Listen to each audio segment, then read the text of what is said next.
अस्सलाम वालेकुम नाजरीन, आप देख रहे हैं सच्चाई the truth. Barrister Asaduddin Owaisi की AIMIM पार्टी की बेंगलुरु कमेटी ने मीडिया से बात करते हुए कहा, गौ स्लॉटर एक्ट इंसानियत के खिलाफ है क्योंकि इसमें लिंचिंग आम होने के कई इम्कानात हैं। आइए तफसीलात जानते हैं। हमने लीगल कार्रवाई जो करना है हमने मेमोरेंडम दिया है और इसके ऊपर जो है ये एक बहुत बड़ी सियासत हो रही है बीजेपी सरकार की। ये जो ऑर्डिनेंस बिल पास किए हैं इसका हम विरोध करते हैं। इन्होंने जो है अपनी मनमानी चलाई है और बजरंग दल की, शिवसेना की आइडियोलॉजी हम पर ठोस रहे हैं। ये मुसलमानों के ऊपर और दलितों के ऊपर जुल्म कर रहे हैं। अगर इनको आस्था के ऊपर अगर कोई बात करना था तो 1964 में एक्ट ऑलरेडी आ चुका है। उस एक्ट के प्रकार जो है हम बराबर उससे फॉलो कर रहे हैं। अगर ये ज़्यादती हो रही है, इनकी आस्था पर को तकलीफ़ हो रही है, हम ये नहीं कहते कि हम इज़्ज़त नहीं करते, इनकी आस्था की इज़्ज़त करते हैं। हम गाय नहीं काटते हैं, हम तो सिर्फ बैल की बात करें ना। कुरैशी ब्रदर्स जितने भी हैं वो बैल काटते हैं, गाय नहीं काटते हैं। इसका एक्ट तो ऑलरेडी 1964 में आ गया है। तो इस हिसाब से अगर कोई काट रहा है तो उसको कानूनी कार्रवाई होगी, उसको कानून देख लेगा। ये कौन अपने हाथ में कानून लेने वाले? ये तो जुल्म हो रहा ना मुसलमानों को और दलितों को। हर जगह पर जो है गाय कशी के नाम से मारा जा रहा है। ये कहाँ तक सही है? तो इस हिसाब से जो है अगर इनको बंद करना है, इनका एक सबसे बड़ा मुद्दा जो है एक्सपोर्ट है। बीजेपी सरकार जो है बहुत बड़े पैमाने में एक्सपोर्ट कर रही है। इनको जो है शॉर्टेज हो रहा है। ये शॉर्टेज होने के कारण से ये लोग सारे हिंदुस्तान में ये इसको लाना चाह रहे हैं, इस एक्ट को लाना चाह रहे हैं। इस बिल को पास करने का मकसद है इनको बड़ी मोटी रकम की कमाई हो रही है। इस कमाई की वजह से जो है ये चीज़ आस्था पर लाकर सियासत किया जा रहा है।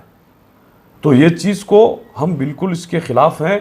अगर इनको रोकना है तो इनके खुद की पार्टी बीजेपी वालों ने गोवा में जो है एक्सपोर्ट कर रहे हैं, रोक के दिखाइए। और इनकी खुद की पार्टी जो है बीफ खा रही है, रोक के दिखाइए। अगर ये रोकेंगे तो इनकी पार्टी ख़त्म हो जाएगी। जहाँ इनका फ़ायदा है वहाँ वो बात नहीं करते हैं। अब यहाँ पे जो है जुल्म व ज़्यादती कर रहे हैं। हम इसके बराबर, हम इसके खिलाफ है और उसके ऊपर हम आवाज़ उठा रहे हैं। बैंगलोर के सदर जनाब शरफुद्दीन साहब ने बताया कि अब तक किसी पार्टी ने इस बारे में बात नहीं करी है और लोग इस चीज़ को जो है नज़रअंदाज कर रहे हैं। गौकशी का जो बिल लाया गया है, प्राइवेटाइजेशन कराया जा रहा है। जो ये बिज़नेस है आपका बीफ एक्सपोर्ट का, जैसे किसानों से बिज़नेस छीन कर अंबानी और अदानी के हाथ में देने की साजिश है, वैसे पहली बार मैं ये मानता हूँ पूरे इंडिया में किसी ने ये हाईलाइट किया है। वो हमारे सदर ने अभी भी हाईलाइट किया आपको कि ये एक साजिश है कि बिज़नेस जो दलित हैं, जो गरीब मुसलमान हैं, जो रायता हमारे किसान हैं, उनसे छीन कर वापस उन लोगों को दे दिया जाए जो एक्सपोर्ट करते हैं। और वो करोड़ों में एक्सपोर्ट करते हैं हर साल। अगर सरकार को वाकई इतनी दिलचस्पी है और अगर सरकार, जितना हम इज़्ज़त करते हैं अपने हिंदू भाई के धर्म की और उनकी आस्था की, अगर सरकार उतनी इज़्ज़त करती है तो सरकार बैन लगाए बीफ के एक्सपोर्ट के ऊपर भी। आप ये बताएं कि यहाँ पर जो है गाय मम्मी बन जाती है, जैसे हमारे सदर साहब बता रहे थे, गोवा में और आसाम में यम्मी हो जाती है गाय। हर आदमी वहाँ खा रहा है, इनकी सरकारें चल रही हैं वहाँ पर। गोवा का चीफ मिनिस्टर जो बीजेपी का है वो कहता है कि आप कर्नाटका से जो है अब गाय आना ख़त्म हो गई, हमारे यहाँ शॉर्टेज हो रहा है, आप मत बंद करिए। तो क्या वो अरेस्ट करेंगे गोवा के चीफ मिनिस्टर को जो गाय मांग रहा है, जो बीफ मांग रहा है? चलिए वो गाय नहीं मांग रहे हो, बीफ मांग रहे हैं, तो क्या उसी बीफ की जो वो दरकार लगा रहे हैं वो अरेस्ट नहीं होंगे? और यहाँ कोई अगर बीफ की बात करे अरेस्ट हो जाएगा। तो ये जो पूरी की पूरी साजिश है वो सिर्फ एक बिज़नेस को प्राइवेटाइज करने की साजिश है। हमारा जो पेटिशन फाइल हुआ है, जिसके अंदर हमारे साथ बहुत सारे दलित भी हैं, हमारे साथ उसके अंदर कुरैशी भाई भी हैं हमारे, उसके साथ हमारे साथ क्रिश्चियन भी हैं, उसके अंदर हमारे साथ पेटिशन के अंदर और किसान भी साथ में जुड़ रहे हैं। हमने पेटिशन में ये बोला कि सुप्रीम कोर्ट ये कहता है कि जलीकट्टू हम इसलिए नहीं बंद कर सकते क्योंकि हमको बुलेट काट का या बफेलो का जो ब्रीड है उसको इम्प्रोवाइज़ करना है। तो जब आप जलीकट्टू बंद नहीं कर सकते ब्रीड को इम्प्रोवाइज़ करने के लिए, तो यहाँ पर आप ब्लैंकेट बैन कैसे लगा सकते हैं? क्या सिर्फ तमिलनाडु की गाय का आप ब्रीड वो बढ़ाएंगे, इंडिया में दूसरी गाय का नहीं बढ़ाएंगे? हमारे पार्टी के स्टैंड बहुत क्लियर है। हम सिर्फ ये जानते हैं कि लोगों की आस्था को हम सलाम करते हैं। आप गाय को बिल्कुल बैन करिए, जैसा हमारे सदर साहब ने बताया 1964 से बैन है। आप पूरा बैन लगाइए, आप ब्लैंकेट बैन लगा दीजिए। पर जो बीफ की बात आती है, जो हम निकाल कर ले आते हैं गोश्त बुलक का, जो हम बफेलो का लेकर आते हैं, जो ऑक्स का लेकर आते हैं, वो बेबुनियाद बैन है। हमारी पार्टी की सिर्फ ये डिमांड है कि आप उन लोगों की रोज़ी रोटी मत छीनें। पर भी हमने हाई कोर्ट से गुहार लगाई है और हमने हाई कोर्ट को पहले ही कहा था। हमारा जो पेटिशन था, हमने जो उसमें लिखा, जो मेमोरेंडम था और पेटिशन दोनों में हमने बात साफ लिखी गई है कि ये कानून कहीं ना कहीं से ऐसा लगता है कि जो काऊ विजिलांटे हैं, वो लोग हैं जो गौ रक्षा के नाम पर आतंक मचाते हैं, ये उनको लाइसेंस देने की दरकार थी। और ये चीज़ हमारी सही भी साबित हुई। मैं आपके माध्यम से फिर बता दूं कि MIM वाहिद ऐसी पार्टी है जिसने इस बात को भी रेस किया था, जैसे हम प्राइवेटाइजेशन के पॉइंट को रेस कर रहे हैं। हमने ये बात पहले बता दी थी और आज अफसोस की बात है कि अभी 4 या 5 दिन या हफ्ता भर हुआ है इस बिल को बने हुए, 3 केसेस कर्नाटका से आ चुके हैं। चिकमंगलूर से एक केस आ चुका है जहाँ पर एक गाड़ी में अटैक कर 30,000 रुपये चोरी किए गए। अब वो प्रूफ होता रहेगा कि किसने किया नहीं किया, पर आप यकीन मानिए जिन लोगों ने अटैक किया उन लोगों को कानूनन कोई सज़ा नहीं हो सकती है। बिल उनको प्रोटेक्ट करती है, उनको गौ रक्षा के नाम पर प्रोटेक्शन मिल रहा है। दूसरा, मैंगलुरु के अंदर 4 दुकानें जलाई गई। वो पूरी की पूरी दुकानें जो थीं बीफ की थीं, उसके अंदर कोई गाय नहीं कटता था। गाय 1964 से नहीं कटता है, ये शायद हमारे चीफ मिनिस्टर नहीं जानते, पर उनको समझना चाहिए। वहाँ 4 दुकान जला दी गई। उस दुकान का कौन देगा खर्चा? 20,000 30,000 रुपये जीने वाले परिवार थे, वहाँ कौन उनका खर्चा दे पाएगा? तो ये जो लिंचिंग की आप बात कर रहे हैं, ये पूरा का पूरा बिल बनाया गया है ताकि जो लोग लिंच करते हैं उनको लाइसेंस दिया जाए। और उनको क्यों दिया जा रहा है? बेचारे वो भी जॉबलेस हैं, इस सरकार ने उनको रोड पर ला कर रख दिया है। तो उनको कुछ काम चाहिए ना बिज़ी रखने के लिए, तो ये सरकार उन बेचारों को वहाँ इस्तेमाल कर रही है। हमारे जो यंग बच्चे हैं इंडिया के, उनको वहाँ इस्तेमाल किया जा रहा है। जॉब तो दिया नहीं जा रहा, तो उनको वहाँ पे डालने की पूरी साजिशें हैं इनकी। देखिए, पहले मैं ये बता दूं कि क़ानून जो बना है, जो ये क़ानून गौ स्लॉटिंग का जो क़ानून बना है, ये अमेंडमेंट से बना है। और अमेंडमेंट की ज़रूरत जब पड़ती है क़ानून बनाने में, किसी भी क़ानून बनाने में, जब कोई चीज़ की इमरजेंसी हो। ऐसी क्या इमरजेंसी आई थी इस गवर्नमेंट को, इस बीजेपी सरकार को ऐसी क्या इमरजेंसी आई थी कि ऐसे अमेंडमेंट करके पास करना पड़ा? असेंबली थी, काउंसिल था, मना कर दिया, बावजूद उसके ये लोग चोरी से जाके इस बिल को इन्होंने एक्ट बना दिया।